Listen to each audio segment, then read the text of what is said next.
この世界は騒がしすぎるから、聞かないで、見ないで、構わないで、そして前に進め。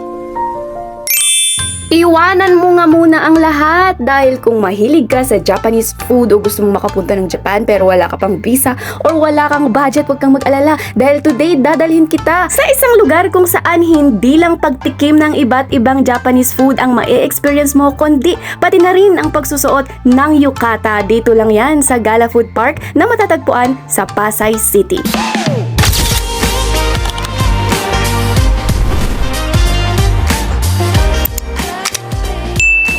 At pagdating nga namin dun sa lugar ay dumiretso na po kami sa parking space. Yes, huwag kayong mag-alala kung may dala kayong sasakyan or single motor dahil meron pong parking space dahil ang Gala Food Park ay matatagpuan po sa isang building. Yes, and don't you worry kasi malawak rin naman po ang parking space dito. At meron din silang CR dito na malinis kung naiihi ka na dahil sa biyahe mo. Sa gilid ng CR ay may matatagpuan kayong mga elevator pero wag po kayong mag-elevator. Hindi nyo po kailangang mag-elevator para marating ang Gala Food Park. Didiretsuhin nyo lang yung dulo, may makikita kayong mga ganito tapos may escalator dyan. Dyan po kayo sumakay, wag sa elevator ha. Mag-escalator kayo dahil pagdating nyo sa taas niyan, dyan yung entrance niya. Kakanan, wag kakaliwa.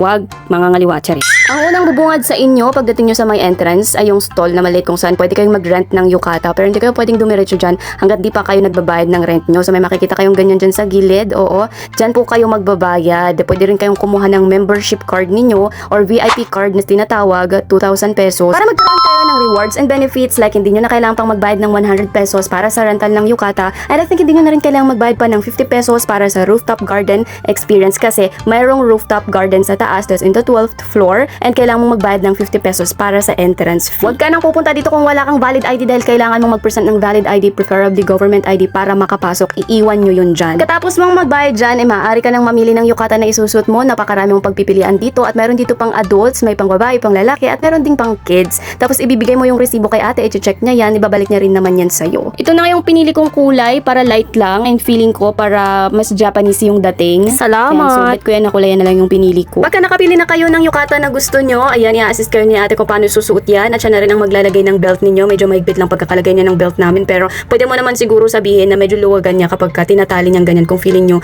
masikip or mahigpit yung pagkakatali niya. At yan naman po ang napiling kulay ng yukata ng aking boyfriend. So, pwede kayong lumabas saglit dyan bago kayo umakyat kasi meron nakalagay dyan, welcome to Gala Food Park. Pwede kayo mag-picture-picture, mag-video-video bago kayo dumiretso dun sa taas. So, meron ulit escalator dyan. Dyan po kayo aakyat para makapunta sa main entrance. Ayan na, malapit na tayo! Sobrang excited ko dyan mga mima ko. Pagkatungtong nyo nga sa taas, ito na ang pinaka-main entrance ng Gala Food Park. Napakaraming nagpipicture dyan sa papasok. And grabe! Pagpasok pa lang, oh my gosh! Feel na feel ko na talaga ang vibe. At amoy na amoy ko na mga mima ko ang mga pagkain. In fairness talaga, napakaganda yung mga payong-payong dun sa may ceiling niya. Ano, super happy ko pagpasok ko mga mima ko. Ang ganda-ganda. Parang mas gusto ko mag-picture-picture na lang kaysa kumain. Napakalawak dito guys. Sobrang dami mong pagpipilian ng pagkain. And even if Japan-inspired vibes ito, nakakita din kami ng iba't ibang putay from other countries and nalaman ko na ang Gala Food Park pala features over 15 Asian cuisine stalls beyond just Japanese food. May mga Korean food din dito, Taiwanese dishes like braised pork rice at daipaidong, Thai options like kaprao chicken and pad thai, Vietnamese dishes, and of course Filipino food. Sa mga mahilig sa spaghetti, meron silang pasta spaghetti dito. Natuwa nga rin ako dito mga mima ko, tignan nyo may parang lumang TV dito tapos nakikita ko yung sarili ko. Sobrang aesthetic. Hindi nga rin pala pagkain lang yung makikita nyo dito at pwede nyong bilhin dahil may mga parang souvenirs dito na maaari nyo ring bilhin. May mga stuffed toys din sila. Medyo pricey lang pero diba if want mo, pwede kang bumili. Kung wala kang pambili or ayaw mong bumili, mag-video ka na lang kagaya ko. Meron din sila dito mga stickers, mugs, scented candles, perfume at mga bling-bling, hair accessories, keychain. At bumili na din pala ako dito ng hair clamp kasi naiwan ko yung hair clamp ko. Sa dami ng hair clamp ko, hindi ako nakapagdala. Diba? Feel na feel ko. Pretty yarn. Meron din silang claw machine dito na madalas nakikita natin sa mga K-drama. May makikita rin kayong convenience store dito. Malapit siya sa may entrance na may charging station kapag nalobat yung cellphone nyo, kaka-vlog at kaka-picture. Pero nag-try ako guys, 5 pesos kasi yung kailangan yung i-insert dyan. Nag-try ako mag-charge and guys, naka 10 piso yata ako, hindi siya nag-charge. I don't know if yung ginamit ko lang na cable but I don't know, it didn't charge. Magdala na lang ng power bank. You're welcome. Dito kami kumain sa Shokudo. Syempre bilang adik-adik na ako ng Japanese food. Ito yung menu nila. Ang nagustuhan namin dito kasi set na rin yung meals nila. So in-order namin yung gyudon, set meal at saka tong katsudon. Nasa 300 yung price. Pwede nga pala kayong kumain sa loob pero mas pinili namin dito na lang sa labas. Na-curious ako kung anong meron dito bandang dulo tabi ng Shokudo. So sinilip ko na lang din dito lang sa gilid niya. And ito pala yung pwede kayong kumain pag nasa 7 to 8 kayo. So pang grupo siya guys, and dito feel na feel nyo talagang kumain kasi ito yung Japanese style na nakaupo kayo habang kumakain mga mima ko. Feel na feel mo ang Japanese vibe dyan. So kapag ka nasa 7 to 8 kayo, pwede kayong kumain dito. Ayan, perfect! Hanapin nyo lang yung Shokodo. Ito yung harap niya. Diyan kami nakaupo tapos dyan lang o bandang dulo. Punta lang kayo dun sa may gilid niya. So nandun na siya. Ito na nga, dumating na yung order namin na set meal. So ang in-order na namin ay gyudon set meal at tonkatsu don. In fairness din naman sulit na siya kasi marami na rin naman yung serving. May side dish ka pang eggs tapos soup. Malasa naman.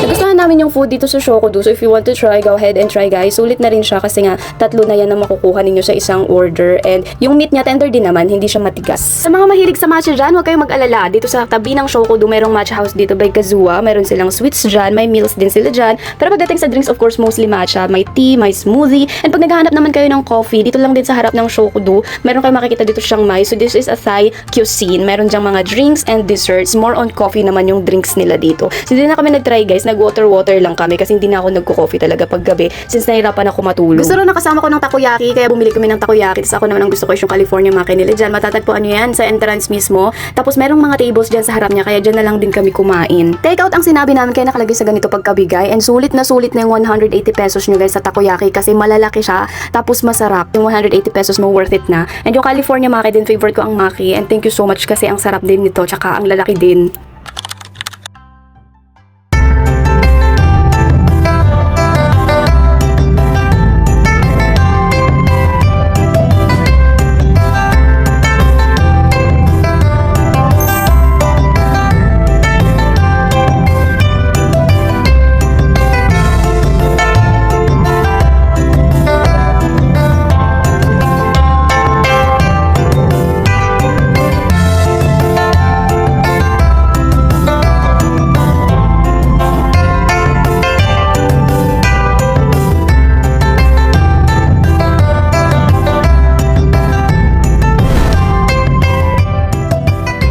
Nung natapos na nga kaming mag-ikot-ikot, mag-picture-picture at mag-video-video sa baba, nag-decide na kaming pumunta sa rooftop gardens. Matatagpuan yan ulit sa 12th floor ng building. And sasakay kayo ng elevator. Pagdating nyo nga ni doon ay meron ulit dyan parang reception or receiving area. So magbabayad kayo dyan ng 50 pesos para sa entrance fee. Bibigyan kayo ng staff para maklaim nyo yung free drinks ninyo sa taas. Siyempre, aakyat kayo sa hagdan at pagdating nyo nga sa taas ay ito na yung pinaka-main entrance ng rooftop garden. Pwede rin kayong mag-video at picture dyan dahil in fairness, very aesthetic din yung ginawa nilang design dyan para mag-picture-picture at mag-video-video kayo dyan pagpasok nyo. Maswerte rin kami dahil pagtungtungan namin sa rooftop ay merong pa fireworks. Malapit lang dito sa building kung saan matatagpuan yung Gala Food Park. Meron na atang event during that time. Pero natuwa ako dahil nga mahilig ako manood ng mga fireworks display. So napakaganda niyan, tignan nyo. Na-distract nga din pala ako dahil may dumaan na eroplano guys kasi makikita nyo dito yung mga dumadaan na eroplano. Lalong-lalo na pag nandun kayo sa side na pupunta namin kanina kung saan kami uupo. So meron palang area dito kung saan pwede kayong kumanta. Ayan, may mga kumakanta dyan, tumatambay dyan kapag ka group-group kayo mas masaya. Tapos meron parang entrance na ganito, pinuntahan lang namin yung mas malapit kung saan mas makikita namin yung fireworks display. And may pa ganito dito na pwede kayong mag-picture and video din dito kasi ang ganda rin ng ginawa nilang pag ganyan na may entrance na pag ganon. Sobrang lawak dito sa taas. Marami ring spots and areas dito kung saan pwede kayong mag-picture at video. Napakaraming spots kung pwede kayong mag-TikTok at mga Instagrammable na spots. Ayan, so pumunta muna kami doon sa dulo kasi nandun maraming mga tao doon nanonood ng fireworks. So pinuntahan muna namin para manood muna kami.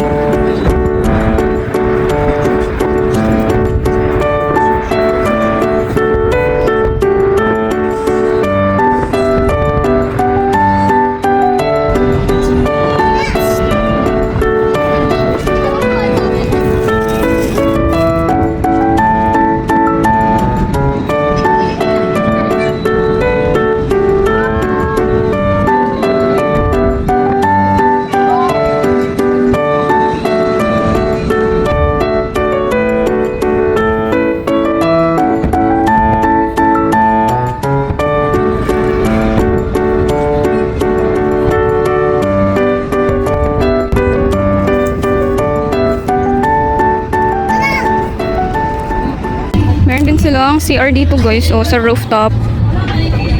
Ang lawak dito sa taas.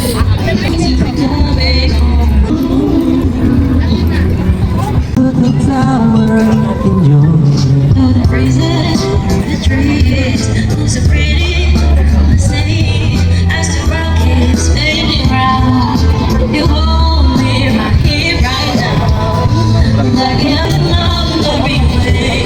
Ininom na nga namin yung free na iced tea. And in fairness naman, masarap naman siya. Sakto lang yung lasa niya. Pero wala namang kakaiba. Yung normal lang siya na iced tea. Kung gusto nyo nga pala ng mga pika-pika or drinks habang nakatambay dyan sa rooftop, meron din sila dyan. May mga pwede kayong bilhan dyan. Ayan yung menu nila. Medyo pricey lang. Kaya di na kami masyado bumili. Saka busog pa naman din kami. So yung drinks na lang yung namin. Ininom namin habang nakatambay kami dito sa rooftop. Sobrang nakaka-relax dito sa rooftop. Kasi ang lakas ng hangin. Malamig yung hangin. And chill lang. May kumakanta dyan. Tapos pwede rin kayong ikot ng ikot lang dyan kasi sobrang lawak niya. Ang dami ring spots dyan na pwede nyong pagpicturean and pagtakean ng video. Ilang sandali lang at may nakita na naman kaming pa-fireworks sa kabilang side. Ayan. Ang ganda ng mga pa-fireworks na mga mima ko. So medyo nag-video na naman ako dyan. In fairness naman talaga ay medyo pinaganda talaga nila dito sa rooftop. Napakarami nilang mga nilagay ng mga accents. Ito peking puno, ito mga mima. Maya nga lang ay may nakasuyo sa akin na picturean ko daw sila. Isang grupo sila na magkakasama. Ang dami nagpapapicture sa area na yan guys. Nakalagay dyan, welcome to Osaka. Ayan, perfect. Tumambay na nga lang din kami dyan sa park nga. Hindi na kami nag-ikot pa sa buong rooftop. Pero ang sarap tumambay dyan sa rooftop kasi sobrang lakas ng hangin. Ayan, if you want to visit Gala Food Park, dito lang yan sa Pasay City. Pa-flash ko na lang dyan yung address.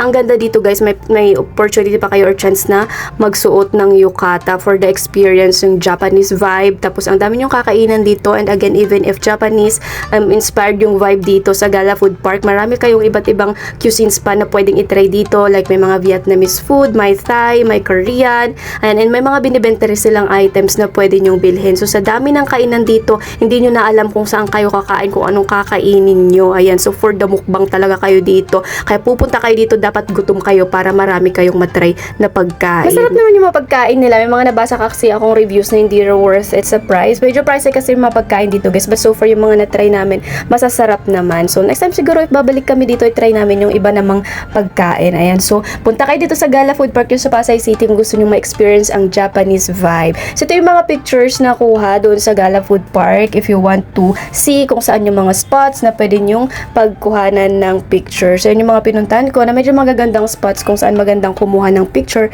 and videos.